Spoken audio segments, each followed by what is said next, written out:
how to review search history on Facebook Lite. Hello guys, in today's video I'm gonna show you how to review search history on Facebook Lite. First thing, go to Facebook Lite. Here you will find these three lines in the top corner. Click on it and go down, click settings, and here just click activity log, and go down, click local actions and other activity, and here you will find search history.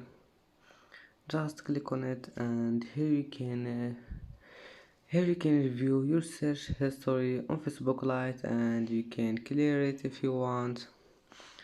And that's it for today's video. If you like this video, please don't forget like and don't forget subscribe, and thank you for watching this video until the end, and see you in the next video.